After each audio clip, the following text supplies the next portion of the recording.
Hello, everybody. Randy Patterson here with Boomerocity. As you know, we love the blues here, and boy, do I have a treat for you with this interview. It's with a pianist by the name of Mitch Woods, and he's got a new album out called Friends Along the Way. And boy, I tell you, he's got some friends on there, some of whom we have interviewed right here on Boomerocity. People like Ruthie Foster, Joe Louis Walker, Maria Muldaur, and Kenny Neal. I mean, those are starters, but this whole 2-disc album is phenomenal. And Mitch is just a phenomenal pianist in the blues genre. And so if you're not familiar with him, please check him out, and especially check him out on this 2 CD set. We talk about the album, State of the Blues, some of the people he's worked with on this album, and it was just a delightful chat. So please give it a good listen. Please like it here on YouTube or on your podcast channel, and subscribe to both. And please share it with your friends who would love something like this. So without any further ado, here is Boomerocity's first interview with the incredible Mitch Woods. Until next time, this is Randy Patterson. Take care. Hello, Mitch. Hey, how you doing? I'm doing great. How are you today? Okay, wow, nice backdrop. I thought you might like that. I hope you didn't notice any album covers missing in the back room anywhere. So That's great. I borrowed one or two. So, so how are things in your part of the world? Where are you dialing in from? I'm dialing in from home in the San Francisco Bay Area. Oh, okay. All right. Yeah. For some reason, I was thinking Louisiana. Maybe it's just because that's how you sound like when you play. So Well, that's my second home. Okay. I spent a lot of time in New Orleans. I've lived there over the years, and I gather a lot of my inspiration from New Orleans music. Yeah, I bet. Well, I in my day job, I've been up in your neck of the woods a few times, especially, San Ramon, San Jose, Sunnyvale, all that high tech stuff area, so. I just played the San Jose Summer Jazz Festival yesterday. Oh, did you? Cool. That was really good. So how's the post-pandemic world treating you? Are you back to the old normal, or is there a new normal that you have to adapt to now? It's a little bit of both, but it's treating me well after the most difficult period of my career and life, like many people. For 2 years, couldn't play any music. Yep. And, that's what I love to do. So it's very, very rough. But it started to come back last year, came back pretty strong because a lot of the festivals wanted to honor their commitments, that they had to cancel during COVID. Yeah. Yeah. So I got to do a lot of festivals, and that's seems to be holding through for this year as well. So I've been traveling a lot, and the club scene is not as good as it was. That's Oh, really? Yeah, I think a lot of the small clubs, some of them didn't make it, and in the Bay Area here in particular. So yeah, why is that? Just people afraid of the crowd, or the venues have dried up, or what do you think it is? well, I think some of the business went off, and they weren't able to keep their help and pay the rents and all that stuff. So a lot of those businesses went under. Yeah. And people are still. They seem to be reluctant in San Francisco to come out. Some of the clubs I play, I'm surprised. Festivals, though, people seem to be coming out pretty well, which is great. Yeah, I think it's a regional thing because I'm in the Smoky Mountains, and yeah, we're having a hard time getting people to come back to work, but people are going out and enjoying live music, man. I mean, it's everywhere I go, here, Nashville, Chattanooga, Yeah. Other areas, man. People are packing it in and thrilled to be enjoying live music again. So Yeah, I mean, I remember the first dates we did after the pandemic. People went nuts. I mean, they were so happy to hear live music, and it was a really great feeling. So that's still carrying on, like I say, with the festivals for me. Yeah. Well, before we get into this great album of yours, I want to ask you what you think the state of the blues is now today. I mean, there's a lot of, we've lost some artists, and we still got some playing sometimes and some playing a lot, and we got up and comers. What's your take on the blues scene these days? I think it's pretty good, actually. I've been noticing there's a good amount of young players, which has always been, a lack of. And as a matter of fact, I did the Utah Blues Festival at Salt Lake City and played with Dylan Triplett, Oh, who's, yeah, he won Best Emerging Artist in the VMAs, mhm. and he's great. I mean, he's really soulful guy. He got the soulful voice and great player. So that was really encouraging. And of course, Chris Stone, Kingfish is slamming it. I mean, he's gotten huge, actually. Mhm. He's everywhere. So, and I'm seeing also a lot of really good female sax players. In San Jose, Vanessa Collier was on the bill with Yep, us. I've interviewed her. She's a great one. Yeah, she was great. And she had Laura Chavez on guitar, who's, coming into her own. She's been doing it a long time. But so it's her and Mindy Bear on sax. So, I'm seeing a good movement going with young people playing blues. Are they mutating the blues any, or are they kind of staying somewhat loyal, in your opinion, to the true sound of it all? I think it varies from artist to artist. Dylan is pretty got the traditional stuff down really well. Mhm. Uh, some of them are a little more rock oriented, and a lot of blues right now, is rock oriented. Anyways, it's rock blues. It's guitar based, so they get off into a lot of that. Yeah, yeah, So yeah, it's a mix. yep. Well, hey, this album, man, I'm telling you, I love it. It's if you could wear out ether, I would have wore it out. Well, I've been playing the heck out of it, and I'm blown away, Mitch, by first of all the sound. Even if I didn't know who was on the album with you, I love the sound. I love how you're putting it down on there, and and then when you add to it all the stellar guests that you have on there, not on just one song, but on two or three, and I'll let you talk to that. But what's the story behind this album? What drove you to put it together and put it together now? And how long did it take you to put it together? well, it was inspired by I had an earlier album out called "Keeper of the Flame," which I did duets with a lot of the blues greats from a while back. Was John Lee Hooker, James Cotton, which I added on this cut. I kept for this. Uh, Earl King Mhm. from New Orleans, great songwriter and singer, and Johnny Johnson, who was Chuck Berry's piano player, Lee Allen, who was Fats Domino's sax player. So I did duets with them. Same thing, unplugged, no band, just real intimate stuff. And I said, well, let me see if I can do it with my contemporaries. And as I looked around, I've been in the business a long time, and Mhm. we've all become friends. We all play a lot of the venues together, and we see each other over the years. So I just started calling them up, and everybody was game to do it. They all wanted to play on Mhm. it, and it really recorded over about a period of a year.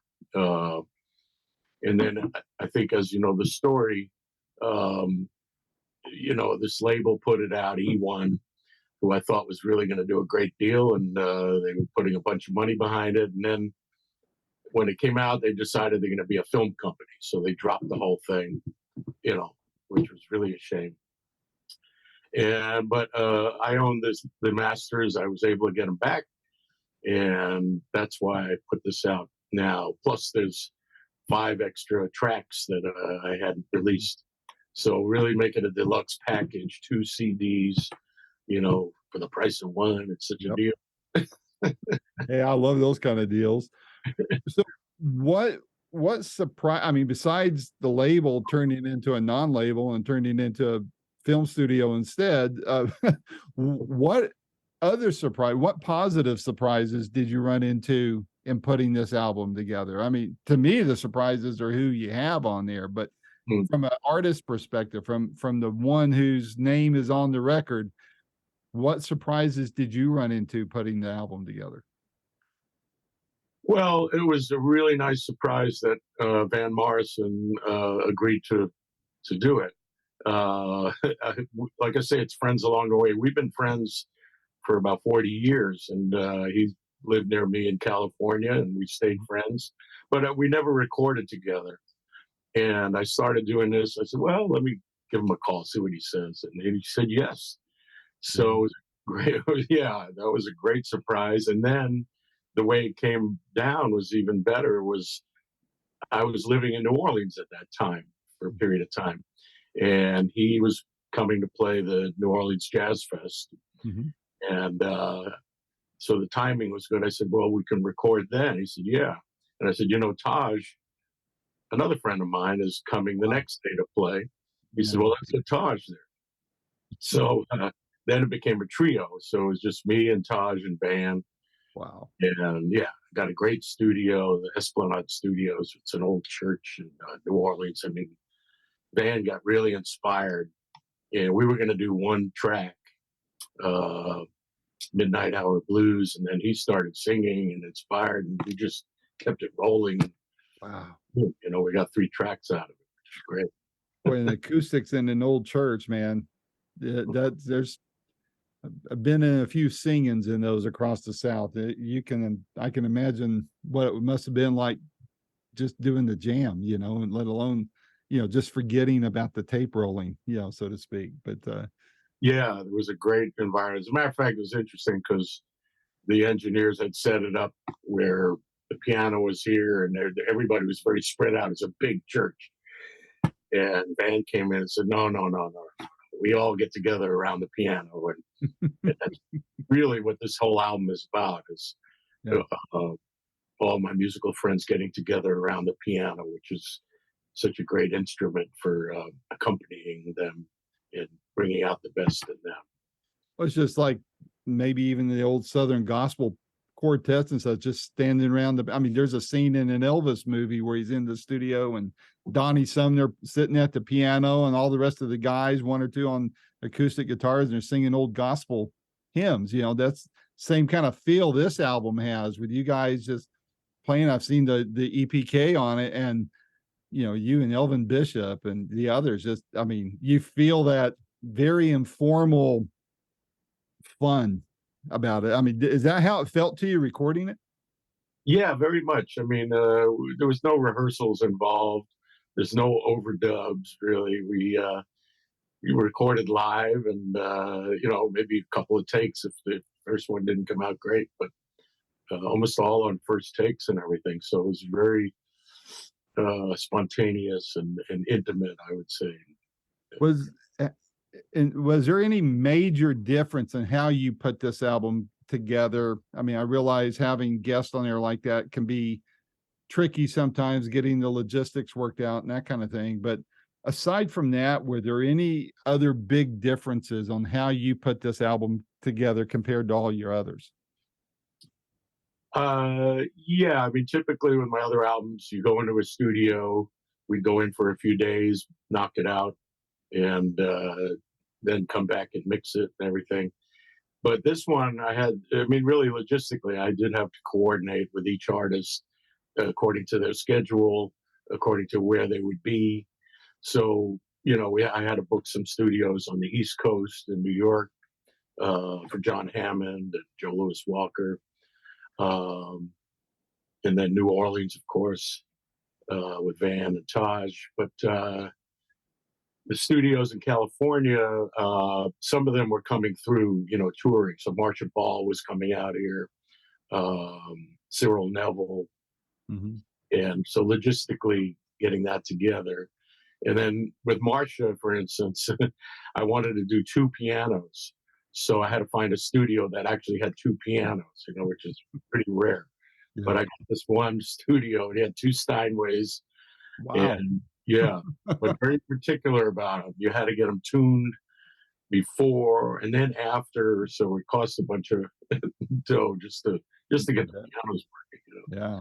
Um, They don't want to just anybody touching a Steinway, right? So right, this guy, he did more opera and classical stuff in there, so uh, he was very finicky about it, but it all worked out well.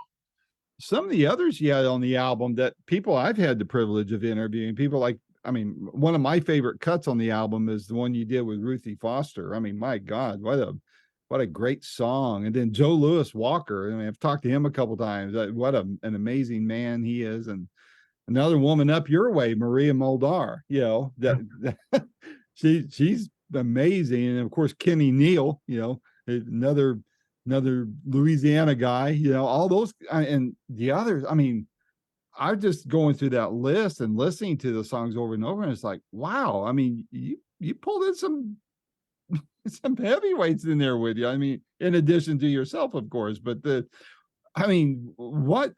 a testament to who you are, I think, and your reputation, your musicianship. How was it?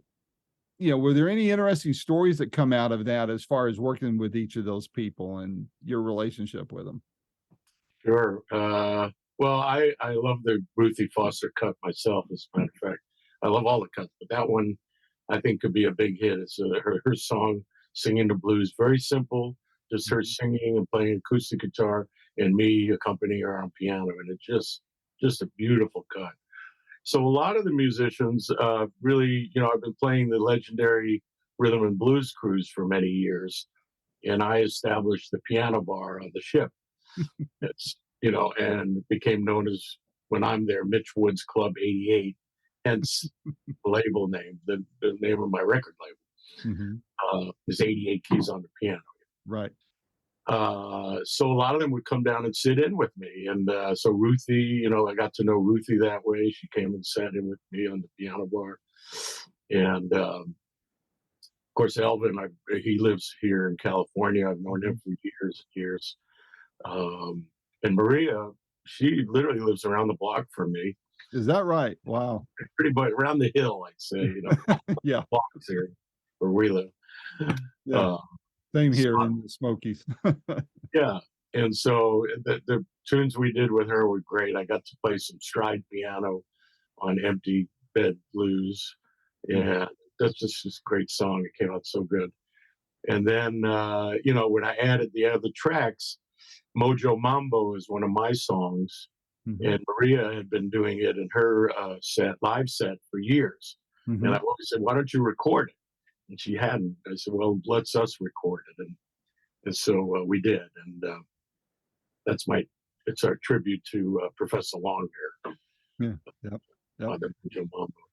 So on the album, I know you can't pick out a favorite because it's like picking your favorite kid, right? You're not supposed to do that, but some people do, but we're not supposed to, right? But what song on the album would you point to as a calling card saying, hey guys, if you like this song, you're really gonna dig the rest of the 2-disc set? Well, that's why I put CC Rider at the beginning, because it also features not only myself, but also Van Morrison and Tosh, and really great performance on there. So kind of using that as the single. So I would point to that, and then everything else. Of course, depends on the day and the mood you're in, right? Of which one you might point to, right? Yeah, they're all so different, I mean, they are. Yeah, we've got Louisiana blues, we got Chicago blues, we got jump blues, every version of blues you can imagine. There's a great one with Cyril Neville. It's just called The Blues, where he pretty much raps about the history of the blues and name checks a lot of people. And I'm playing piano and Ant's talking to him during it. That's a fun one too. Yeah, I love that one. So after this, what do you do for follow-up? I mean, you've got quite the stellar list, like I said, and I know the album's just coming out, but what's on your radar from this point forward, say for the next few months, rest of the year and into next year? Well, I hope to be touring behind this. You know, the whole thing with recording these days is you may not make a lot of money, but it gets your name out there enough. And I hope this is going to avail me to more festivals around the world. You know, I have a festival coming up in Denmark in November, Hmm. um, and I got the Blues Cruise coming up, and then actually a tour of Israel coming up in October. So you know, this is my calling card to get me around. I would hope, Yeah. but I do have another. Actually, got another CD in the can, which we recorded during COVID. Hmm. You familiar with Greaseland Studios? With Yeah. Yeah. yeah, Kid Anderson's been putting out great stuff, Hmm.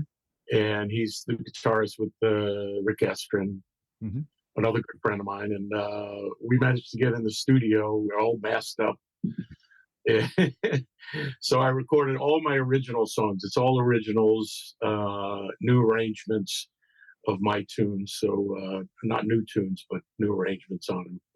And that's in the can. And I figure next year I'll pop that one out. So it's nice to have something in the bag. Yeah, for sure. Well, let's make sure we get together and talk about that when it's, ahead of it coming out so we can kind of help on my end on it at least. I mean, I'm not Rolling Stone magazine, thank God, but I have my share of followers and viewers and such. And so I'd love to help you out any way I can on it. I need to start making those blues cruises because man, the idea of being on a cruise ship and hearing nothing but the blues for several days just kind of turns me on. So I've got to start getting hooked up on that stuff there and Love it. You see the love it. catch. But I'll keep an eye on your itinerary, and when you get out in my neck of the woods, or maybe even as close as Nashville or somewhere, I'll come and see you, and we'll bump elbows and say hello. And I'd love to catch your show, man, because it's the albums are great. I love them all. Thank you. Yeah, I think you love the band, the Rocket 88s. Yep, yep. Out there, and I would say people, if you're interested in the CD, get on my website, mitchwoods.com, and you could order through that. But it'll be up August 18th on all the streaming and digital sites. It'll be available as well. I'm all about pushing the physical ownership of it though, man. So you guys can pick up a few extra pennies off of it. And I just love having the physical media. It takes up a lot of space eventually, but there's nothing like having the real thing, in my opinion. And streaming's okay and convenient, but I like the physical and it helps you guys out too. So Yeah, look at this great cover you get with it. that's right. I got a bunch of them. I love it so much. So Bob Gonzo is the artist. He did the posters for the Telluride Blues Festival. So, he offered to do mine, and did a great job. well, that's great. That's great. I love it. So, well, listen, Mitch, let's stay in touch. And like I said, next album come around, let's get together and do one of these and talk about it so we can help get the word out. And I'm going to keep an eye on your itinerary, like I said, so I can catch one of your shows and meet you in person. And in the meantime, please let me know if there's anything I can do to help. Okay. All right. Thank you so much. Thanks, Mitch. Take care and stay safe. Bye-bye. Bye.